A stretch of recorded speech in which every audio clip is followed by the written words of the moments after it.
kepada Al-Ustadz Alan Maulana Ibrahim dengan segala hormat saya persilakan. Semoga Ustadz.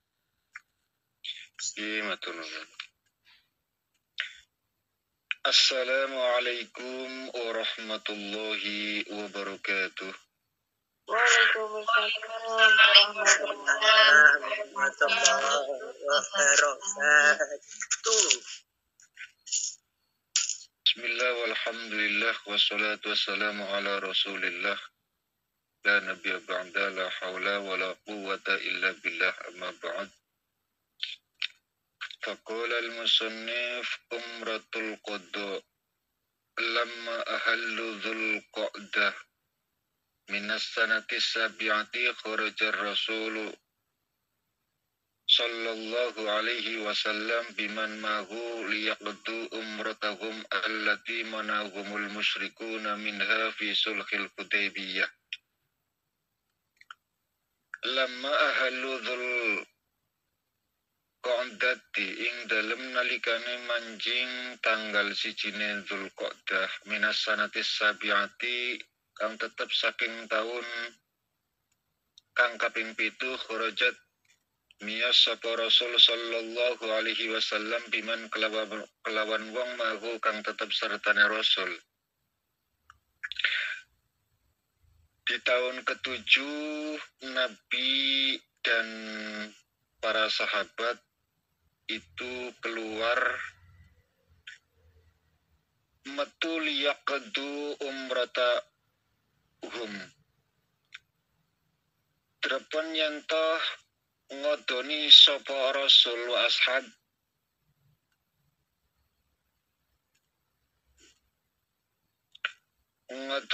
ngodoni umratahum umrae Rasul wa ashabihi allati ya umrah manahum kang nyegah hum ing Rasul wa ashabi sapa al musyrikuna pira-pira wong musyrik minha saking allati fi sulhil Hudaybiyah ing dalem perjanjian Hudaybiyah. Wa qad hamala hala teman-teman gawe sapa Rasul sallallahu alaihi wasallam mago sertane man fi hadil marratis ing dalem iki ambalan as-silahi ing senjata. Hafan karena khawatir min ghadri Quraisyin saking oleh nyidrani wong Quraisy. Walamma wasala lan ing dalem nalikane tumeka sapa Rasul sallallahu alaihi wasallam ila Marid Dhahraini marang tanah Marid Dhahran alimat ngerti sapa Quraisyun wong Quraisy bikudumihi kelawan rawe Rasul fakhafat mongko kuatir sapa Quraisy fa arsalat mongko gawe utusan sapa Quraisy laku marang Rasul subbanan ing pira-pira pemuda min hakang tetep saking Quraisy. Qalu pada matur sapa saban lagu marang Rasul ya Muhammad ma urifta mboten nate kaula ma'rifta mboten dikawruhi panjenengan bil ghadri zahiran wala kabiran kelawan dicidrani perkara kang cilik wala kabiratan lan perkara kang gedhe wa inna malam nukhtis hale setuhune ingsun iku ora gawe ingsun hadasan ing kejadian. Pambara mangka ngabari hukum ing subab sapa Rasul sallallahu alaihi wasallam annahu kelawan setuhune Rasul iku yuridul umrata.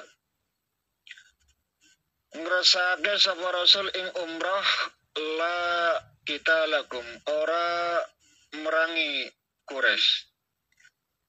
Walamma qoroba lan ing dalam nalikane parak dukhulul muslimina apa mlebune pira-pira wong Islam Makkah ing kota Mekah kharajat mangka metu sapa al musyrikuna pira-pira wong musyrik minha saking Mekah karihina hale sengit kabeh ru'yatal muslimina ing ningali pira-pira wong Islam yatufuna hale padha tawaf sapa muslimuna bil baitil haram ing dalem baitil masjidil haram. Fadakhala mangka mlebu sapa al muslimuna pira-pira wong Islam bi lihatihim hale nggawa pira-pira senjatane muslimuna aminan hale sentosa kabeh. Muhallikina tur hale nyukur kabeh ru'usahum ing rambut sirae muslimun wa muqassirina lan hale mutung kabeh sumaroja'u mangka kari-kari pada balik sapa muslimuna banda salah sati ayamin ing dalam sawise 3 dina.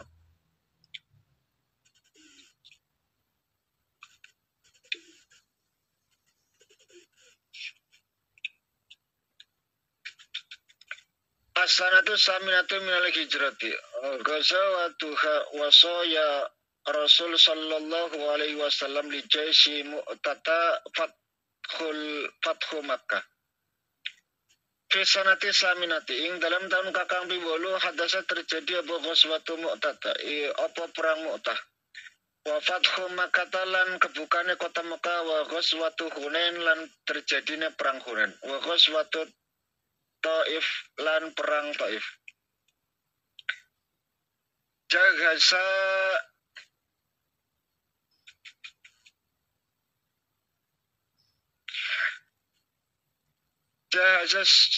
Rasul sallallahu alaihi wasallam ila Mu'tata salasata alafin rajulin.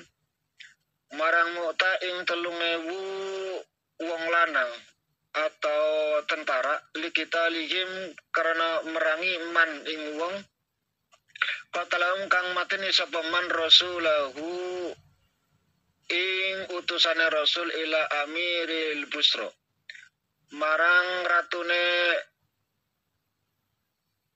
Busra waqad awsahumur Rasul hale teman-teman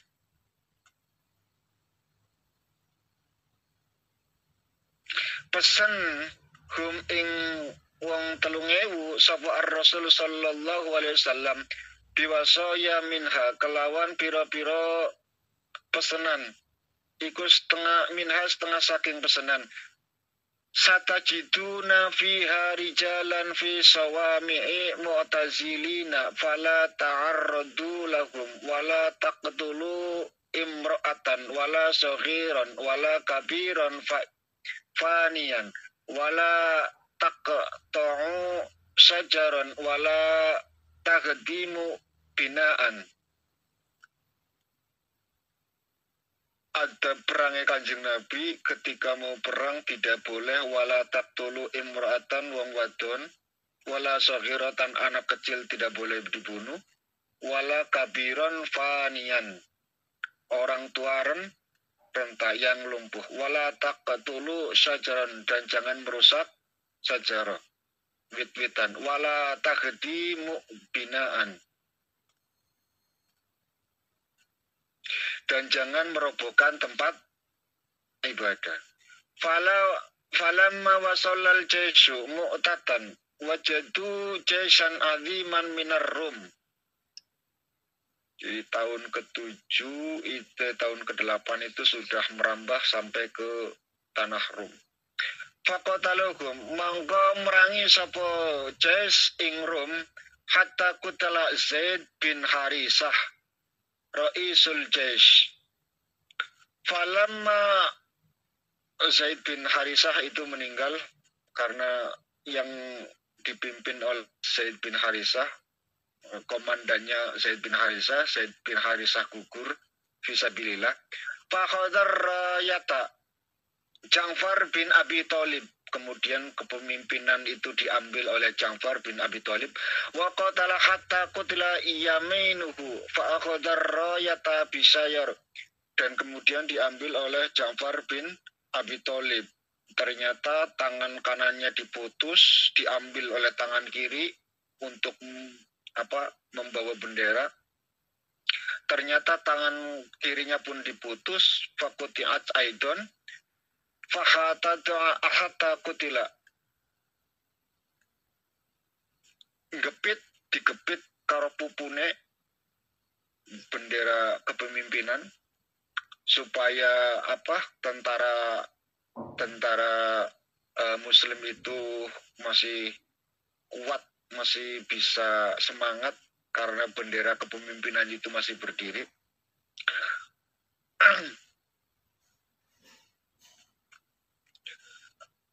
Akhirnya fa'akhadhaha Abdullah bin Rawahah, diambil kepemimpinan oleh Abdullah bin Rawahah.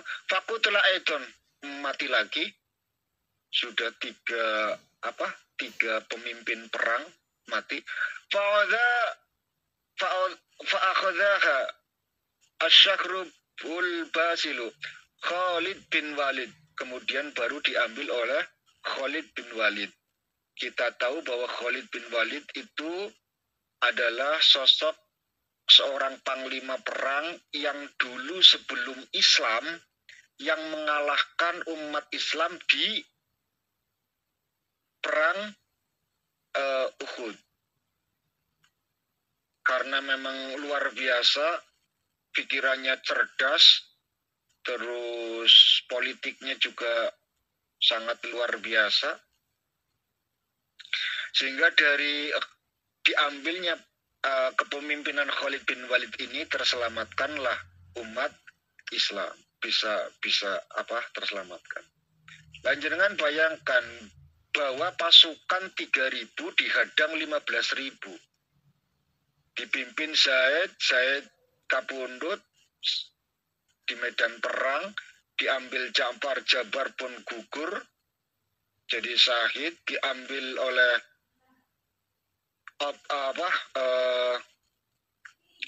Abdullah pun gugur, baru diambil 3 komandan perang ketika invasi itu ke tanah Rum, gugur, wafat. Baru diambil oleh Khalid bin Walid, baru bisa terselamatkan. Faqatal a'da bimaharatil harbiyah qitalan syadidan wa qatala minha adadan aziman hatta khalasal muslimina minhum warja ilal madinati fa asna alaihi salatu wassalam. Baru setelah itu pulang menghadap Rasul sallallahu alaihi wasallam. Kejadian ini karena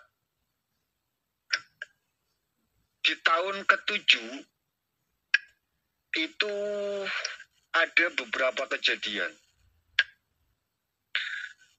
Pertama, ini sudah mendekati, Bu. Sudah mendekati Fathul Mekah. Fathul Mekah itu nanti di tahun ke-8 Hijriah. Artinya bahwa masa Nabi cuma tinggal 2 tahun lagi, karena Nabi di Madinah itu 10 tahun, baru setelah itu kapundhut kan. Tahun ke-7 Nabi ketika ketika mau qadha kan, waktu di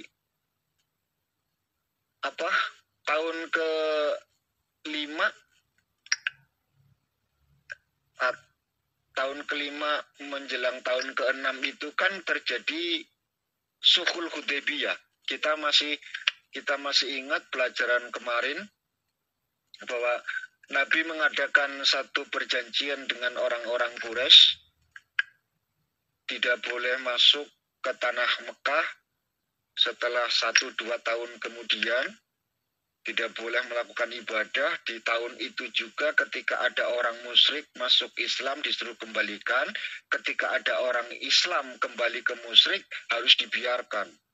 Yang sampai Sayyidina Umar itu ngotot alastu Rasul, sampai Sayyidina Umar itu saking jengkelnya mungkin lah ya, saking jengkelnya sampai meragukan. Karena begini ceritanya,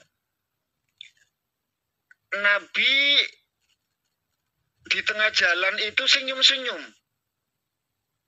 Seneng kelihatan, senengnya lu. Seripolnya bunga lah.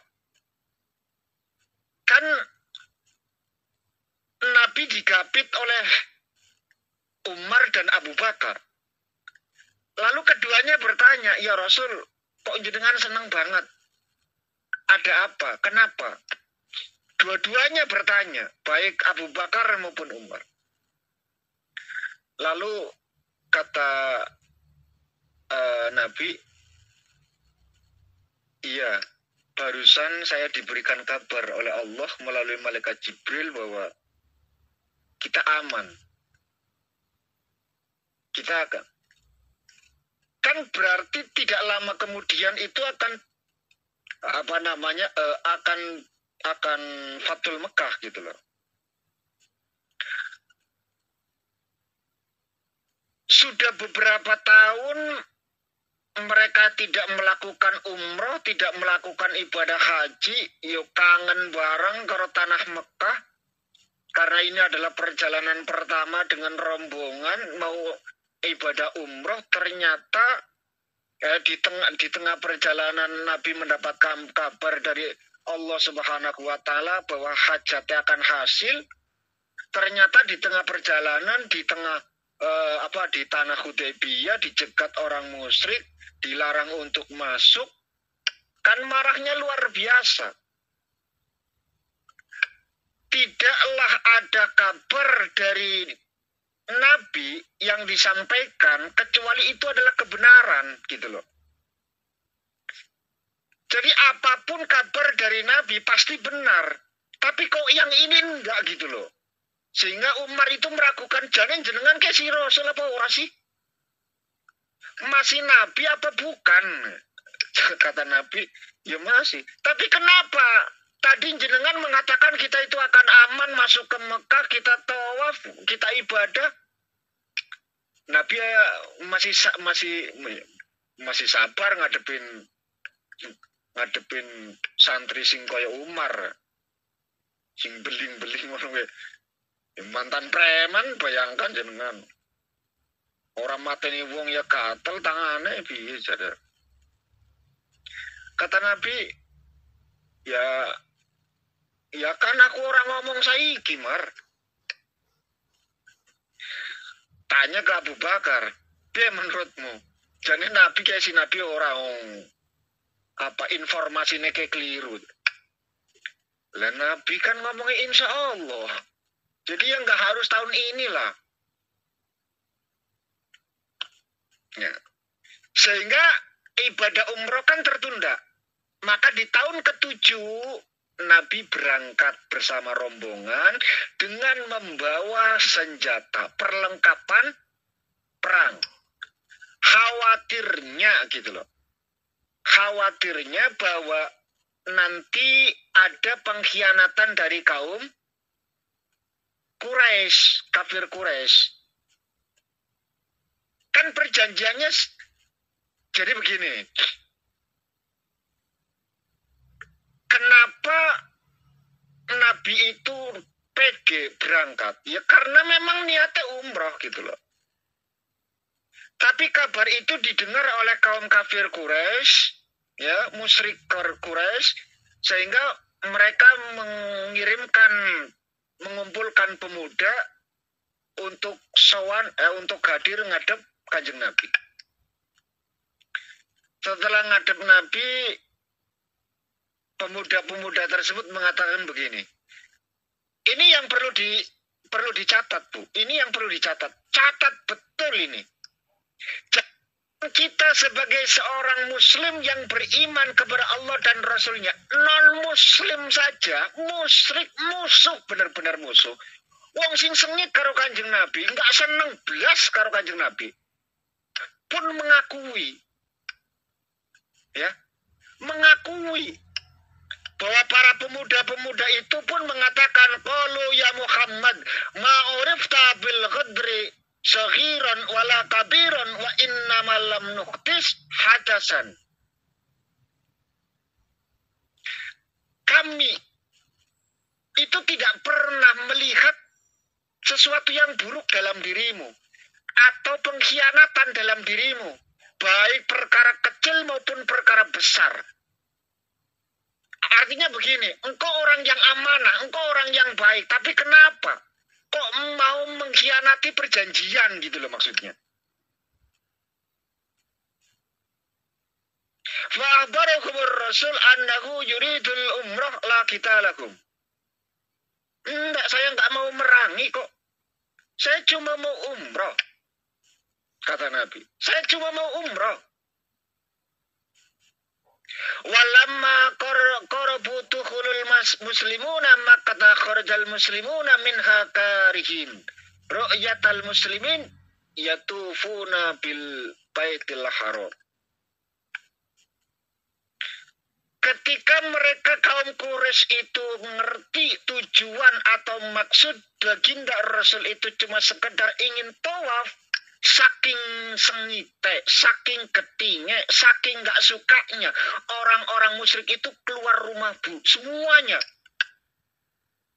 Gak pengen lihat Nabi tawaf, gak pengen lihat orang-orang muslim itu tawaf di Masjidil Haram, gak pengen belas, ditinggal lunga bu.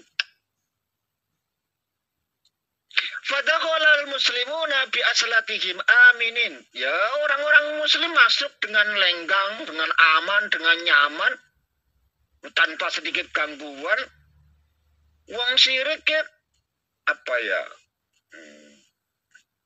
Satu pelajaran buat kita. Orang syirik, orang yang tidak senang dengan kita, itu hakikatnya merugikan diri sendiri, Bu. Iya dong. Nabi bersama para sahabat itu tawaf.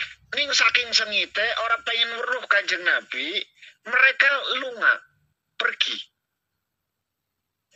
Mereka pergi selama 3 hari, bayangkan. Ya terkatung-katung Bu turunan ini sore jembatan, ya orang ngerti, orang urusan.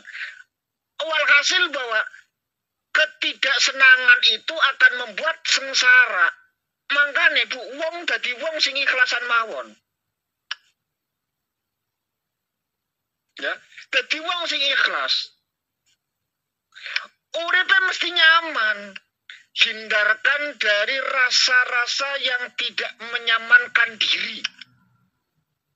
Kan nek ora seneng kembek wong kan ora nyaman ati, Bu. Apa meneh nek papasan, ketemu, weruh, kan hati nggak nyaman.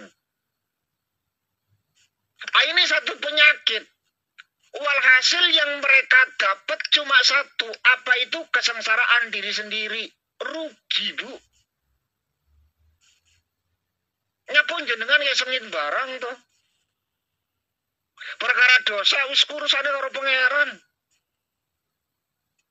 Dicak ora manut, ya kowe sapa? Kanjeng Nabi sing ngecak ora gelem ya akeh. Yang penting kita sampaikan selesai. Gak mau ya urusannya pangeran. Innal huda hudallah, hidayah itu urusannya pangeran kok. Jangan-jangan hadun nafsi kita. Dia nggak mau nurut kita. Lalu kita marah, jangan-jangan dia nggak manutnya sama kita, nggak nurutnya sama kita, nggak mau diajaknya sama kita. Lalu kita marah itu karena itu gitu loh. Jadi kita marah karena mereka nggak mau diajak sama kita. Nah, itu hadun nafsi namanya. Nggak enak, Bu.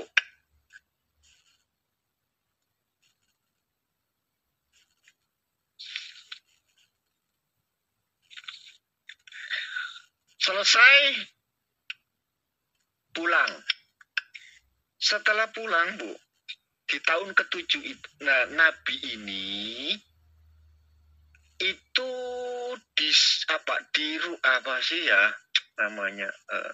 bukan di rumah, disambut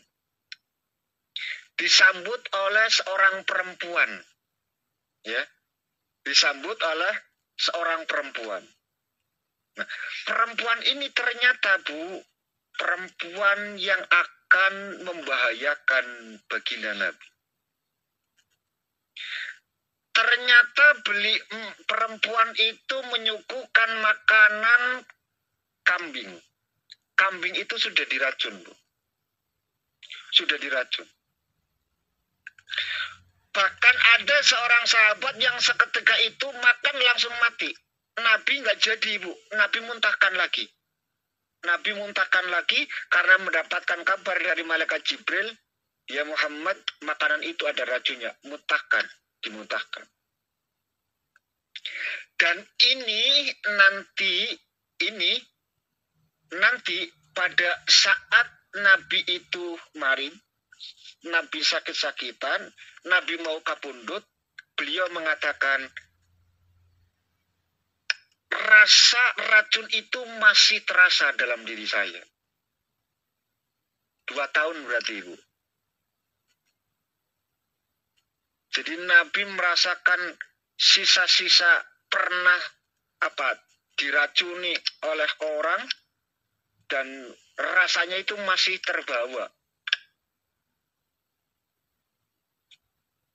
Satu kil mengatakan Nabi mengampuni perempuan tersebut, tapi satu kil mengatakan perempuan itu seketika dieksekusi, Bu, karena telah membunuh orang muslim. Ya Allah alam, sing bener ndi ora weruh. Aku ya ora weruh kejadiannya. Dalam kitab di Khulasah Nurul Yakin ini dikatakan bahwa di sarahnya gitu loh, sarahnya saya baca, ternyata satu pendapat mengatakan perempuan itu dibunuh saat itu juga, tapi di kil yang lain mengatakan bahwa Nabi mengampuni perempuan tersebut. Ada satu kejadian sebelum, kan setelah ini Fathul Mekah, Bu. Setelah ini kan Fathul Mekah. Saya akan cerita Hatib bin Abi Bal'ah. Hatib ini bukan orang Quraisy, Bu. Kebanyakan orang Muhajirin itu Quraisy. Quraisy itu sakta tertinggi. Ya, sakta tertinggi. Artinya apa? Dari kalangan terhormat. Saya akan cerita tentang hukum sosiolog dulu. Tidaklah kalian temukan Nabi ataupun Rasul kecuali mereka dari sekte tertinggi. Ini dari sosiolognya ya. Kita nggak bisa bayangkan andai kata Nabi itu bukan dari sekte terhormat. Nabi kalau misalkan bukan dari kalangan Quraisy misalkan, dari kalangan biasa-biasa saja. Kan bisa jadi saat Nabi bikin ulah, Nabi bikin hal-hal aneh yang menurut mereka itu adalah hal yang tidak bisa dimaafkan mungkin. Itu kan langsung eksekusi saja. Karena bukan siapa-siapa. Tapi karena Nabi dari kalangan Quraisy, kalangan terhormat, mereka yang mikir. Gitu loh. Mereka mikir, maneni Muhammad, berarti mereka harus berhadapan dengan kaum Quraisy. Gitu loh. Sedangkan kaum Quraisy adalah sakta tertinggi pada saat itu. Apalagi baninya Bani Hashim. Bani Hashim adalah bani yang paling dikenal jujur, baik, orang kakek celeneh, taat ibadah, nggak pernah zina. Itu Bani Hashim. Sudahlah sukunya Quraisy, baninya Hashim, yang memimpin tapu kepemimpinan pemegang Ka'bah. Wis, plak.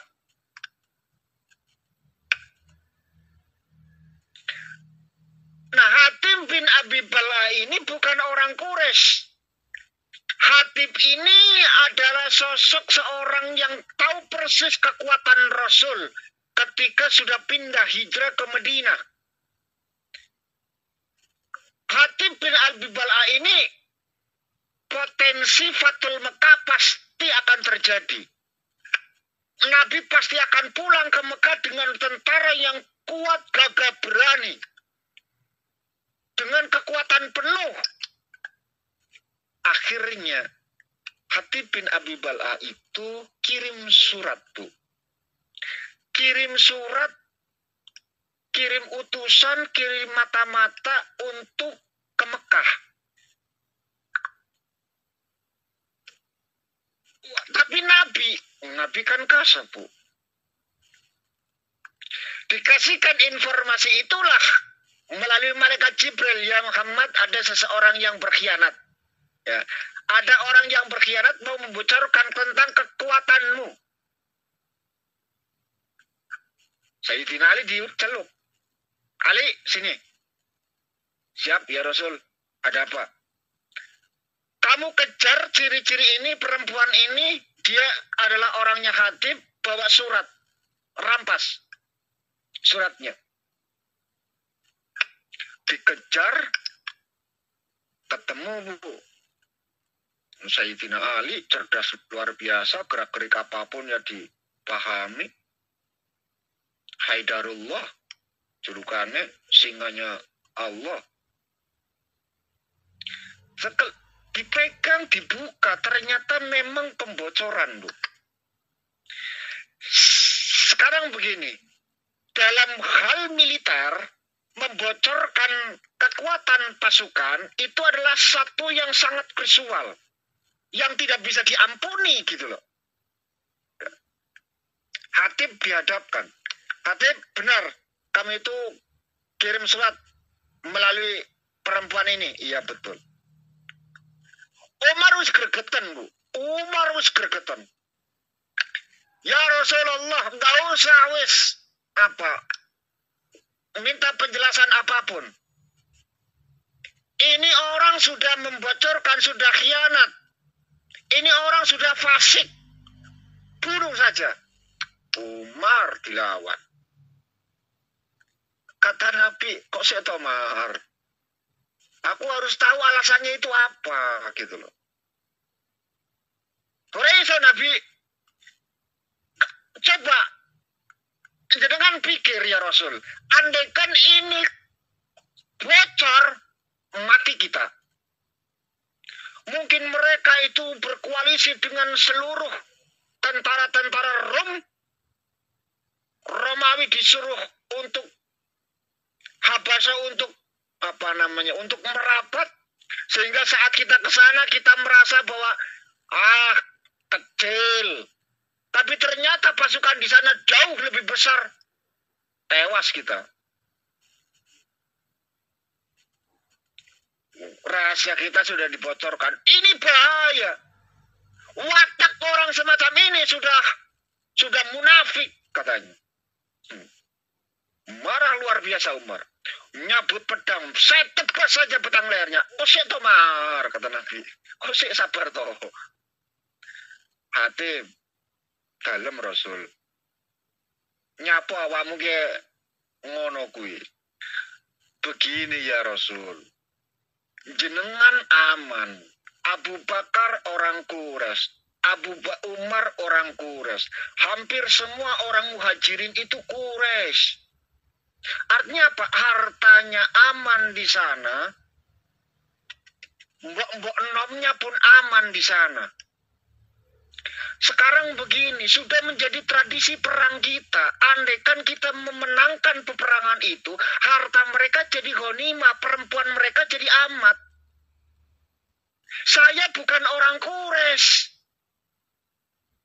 Harta dan istri-istri saya nanti bisa dijadikan ghanimah.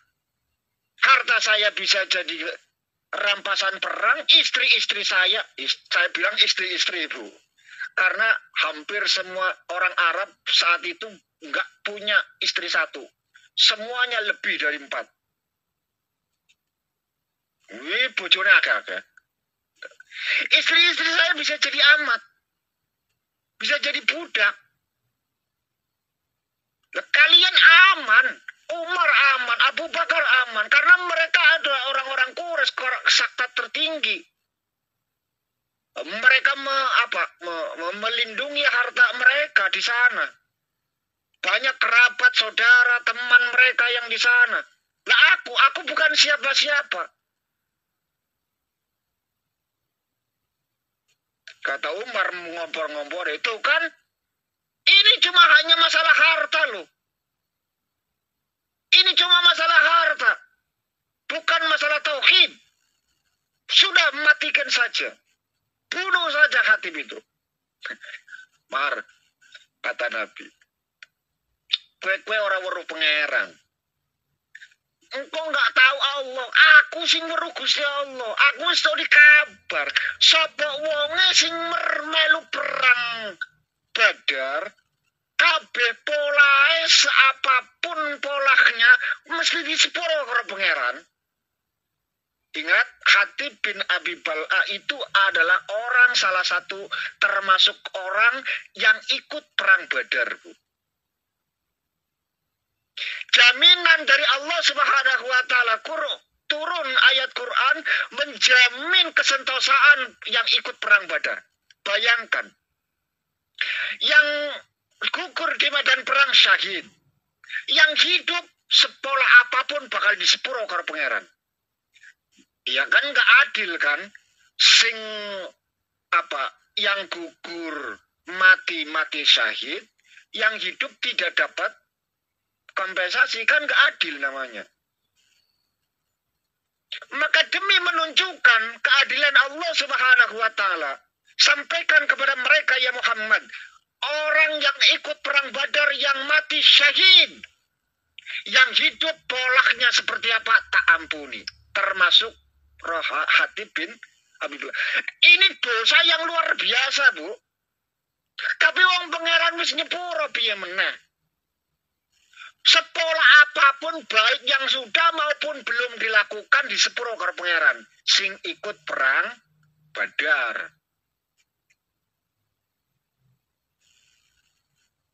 Ya nasib apik Hatib ke. Nasib ke memang nasib wis apik, wis mujur ya wis kemanapun. Terus akhirnya Hatib itu tobat, ya wis aku orang lakoni meneh. Akhirnya ya wis aman.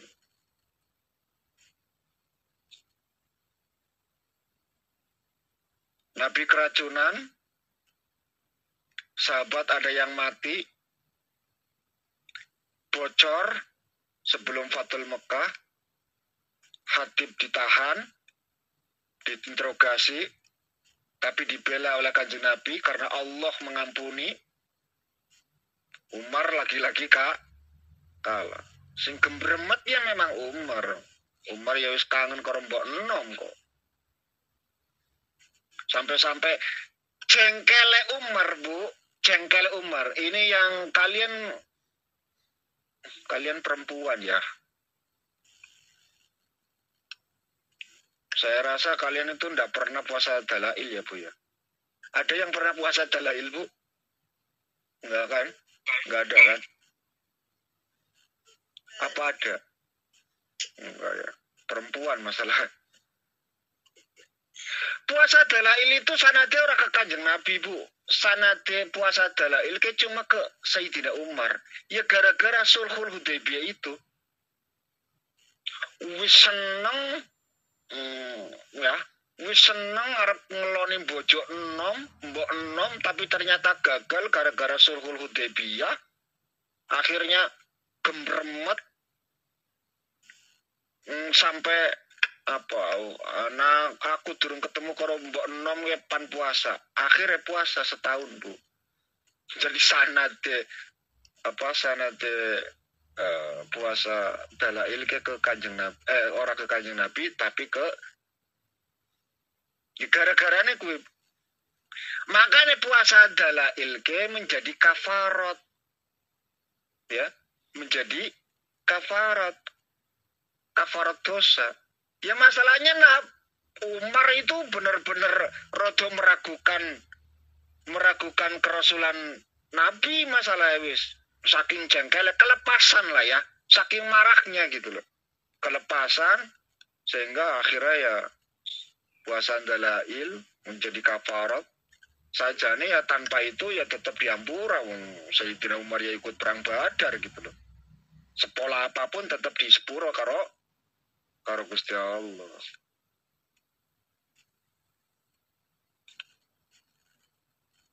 Sudah. Atas dan Raswatu fathi fi ashrina Ramadan.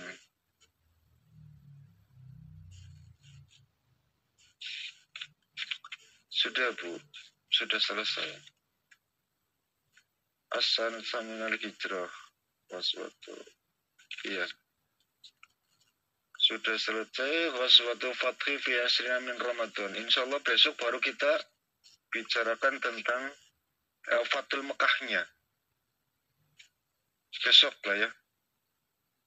Al-yawma yaumul marju. Kapan itu terjadi, di bulan apa Fathul Mekah itu, insyaallah kita akan bahas pada pertemuan yang akan datang. Ada pertanyaan? Sengaja saya sudahi karena memang punya niatan untuk sesi tanya jawab. Masih ada waktu 12 menit. Ada apa? Assalamualaikum warahmatullahi wabarakatuh. Waalaikumsalam warahmatullahi wabarakatuh. Ini di luar tema dan memang menanti-nanti karena pertanyaan ini yang punya pertanyaan ingin dijawab langsung oleh Abah Alan Maulana. Mularem ngoten turune Abah.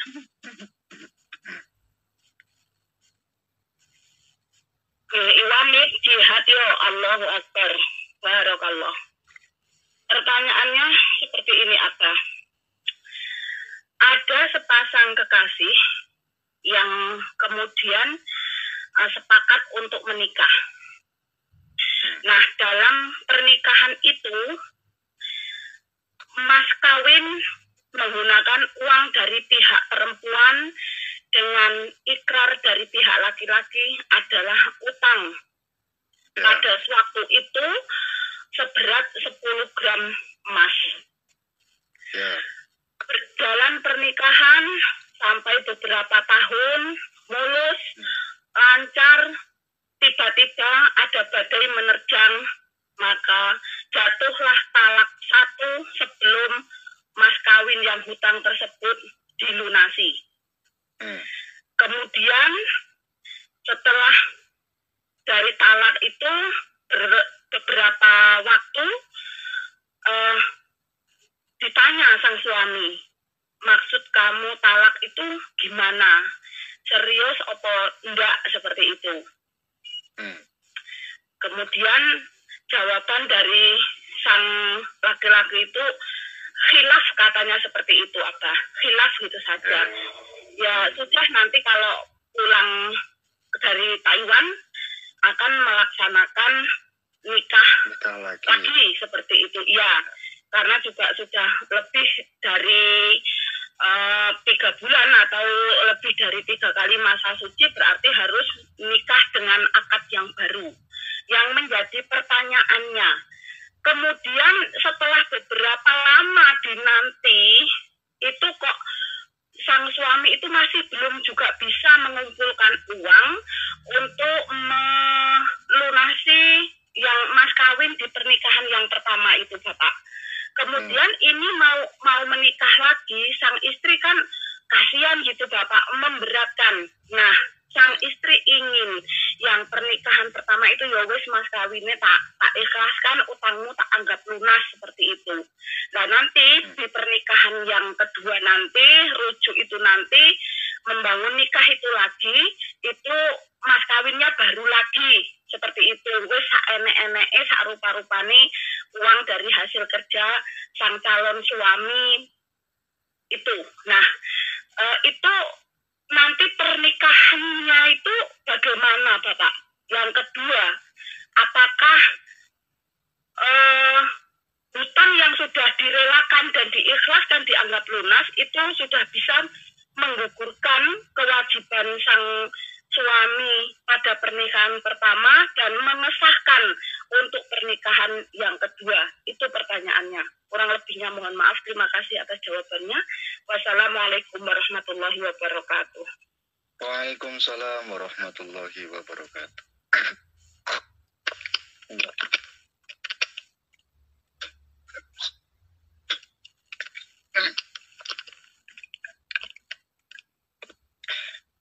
Baik, mahar utang. Mahar utang kalau belum dukhul, tahu dukhul ya Bu ya? Dukhul ngerti ya? Boten Pak Rahmat, ya latihan kayaknya Pak Rahmat.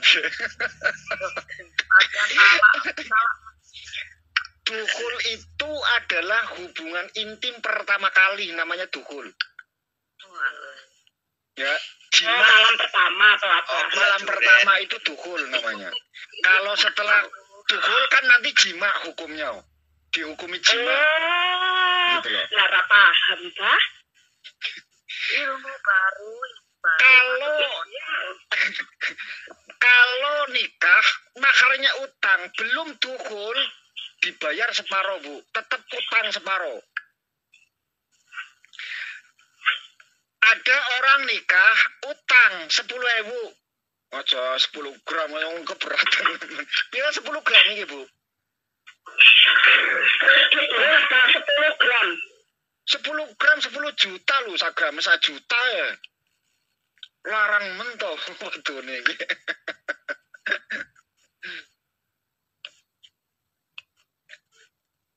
Ketika 10 gram tidak dibayar, maka sebelum dukhul ya, nikah malam mau dukhul terjadi cekcok dulu, sehingga belum sempat dukhul terjadi pertengkaran yang hebat, akhirnya memutuskan untuk pisah, sehingga tidak terjadi dukhul.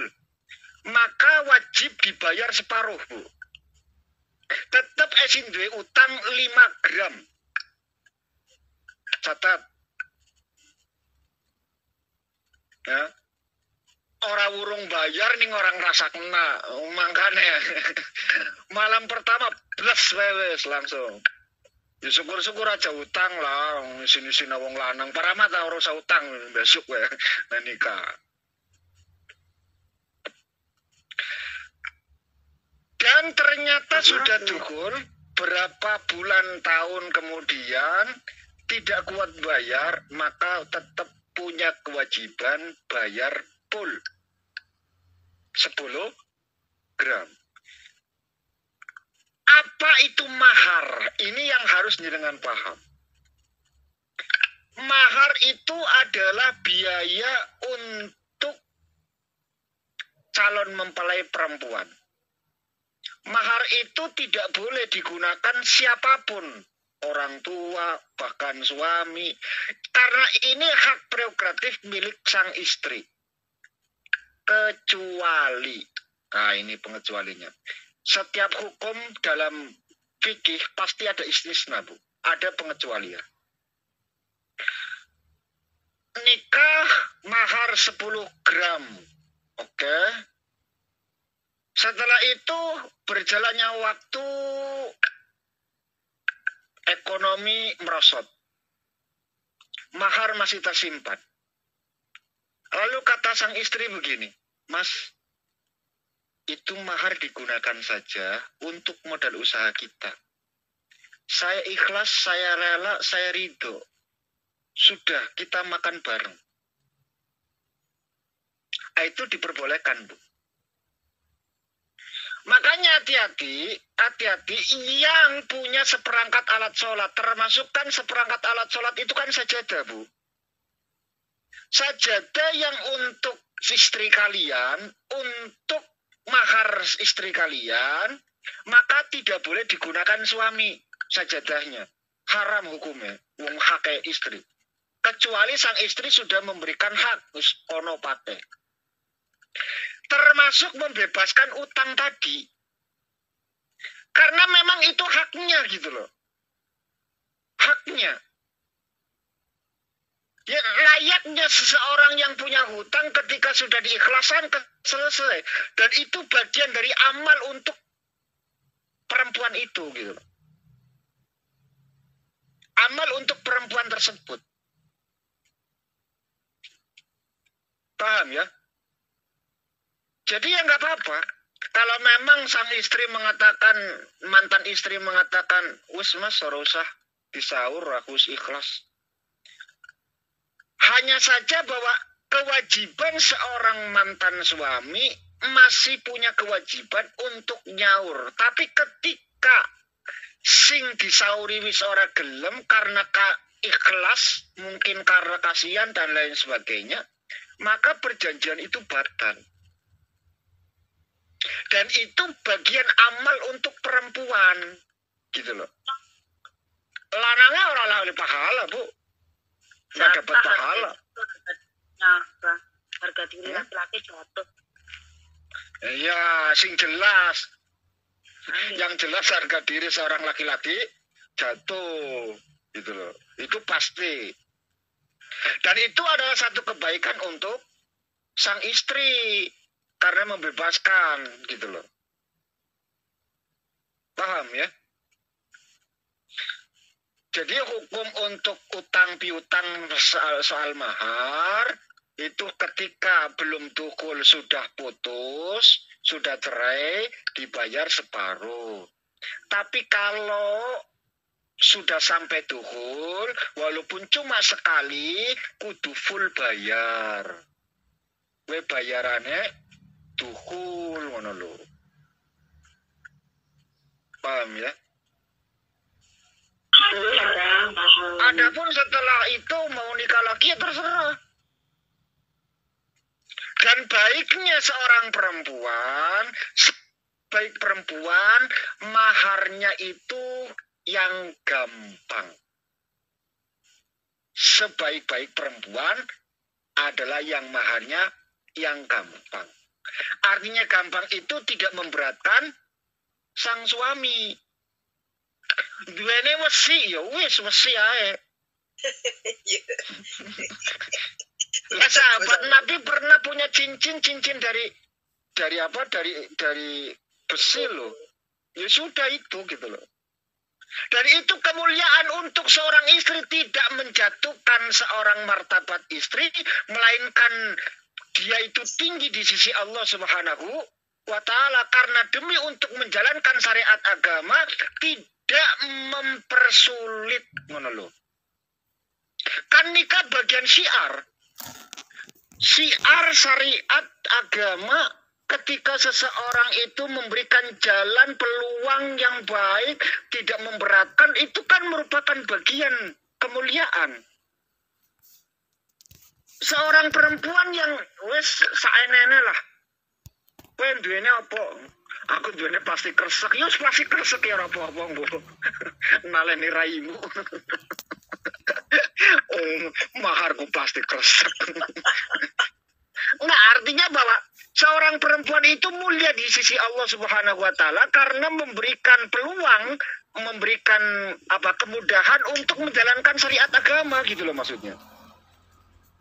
Tapi sebagai seorang laki-laki, Mas Pak Rahmat, sebagai seorang suami, yo juga turun derajatnya laki-laki.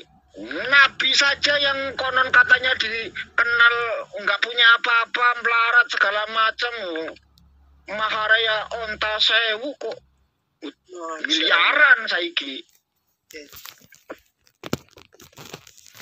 Tapi Nabi sendiri mengatakan sebaik-baik perempuan sing maharemu murah.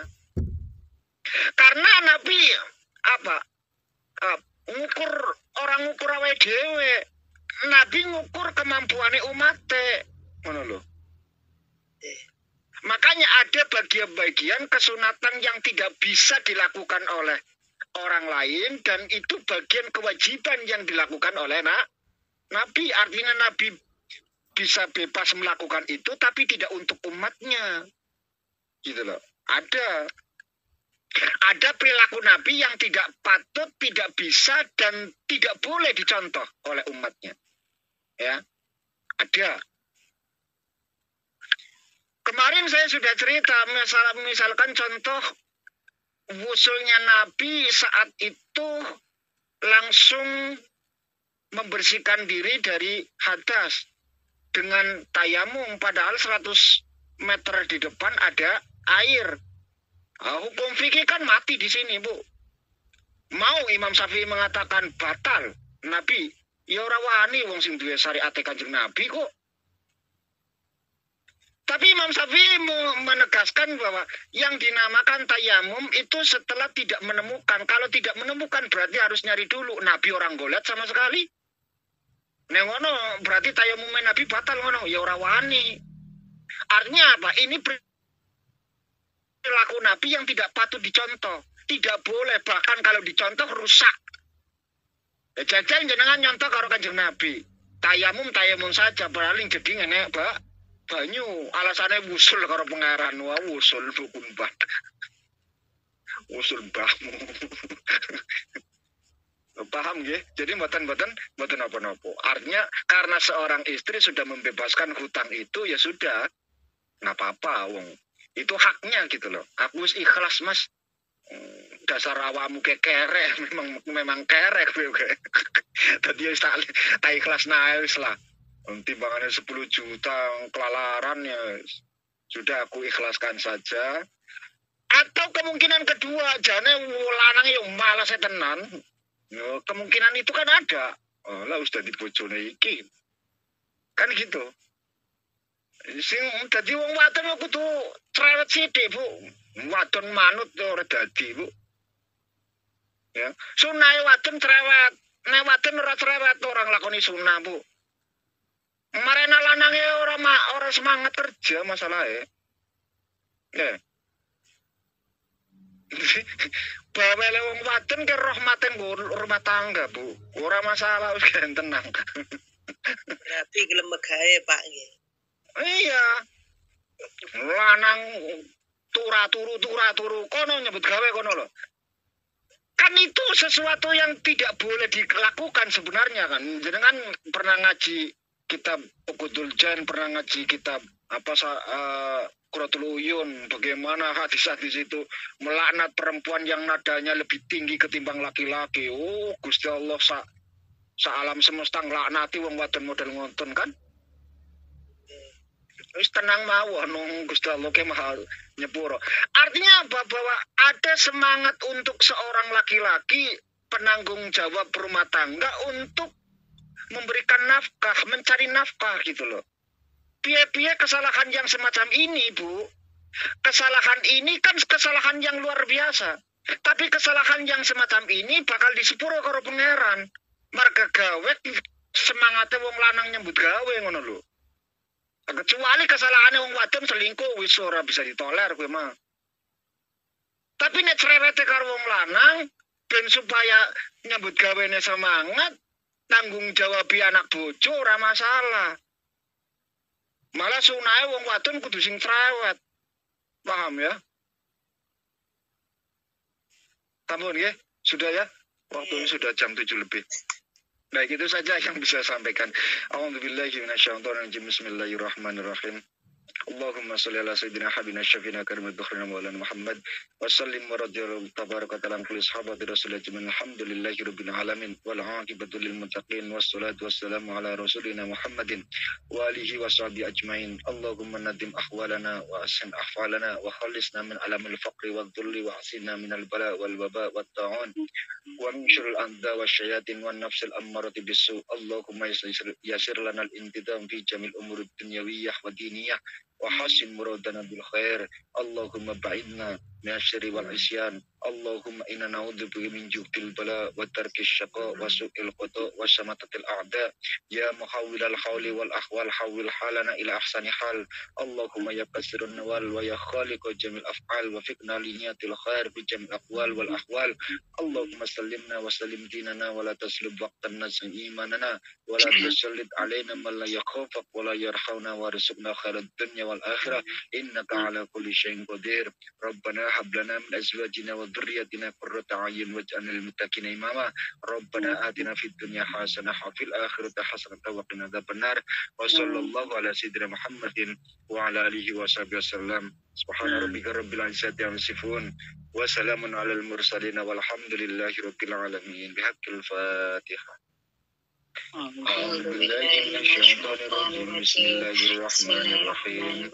Alhamdulillahi rabbil alamin arrahmanir rahim maliki yaumiddin. Iyyaka na'budu wa iyyaka nasta'in ihdinas siratal mustaqim siratal ladzina an'amta 'alaihim ghairil maghdubi 'alaihim waladdallin. Sekian dan demikian yang bisa saya sampaikan. Terima kasih atas segala perhatian. Mohon maaf atas segala kekurangan.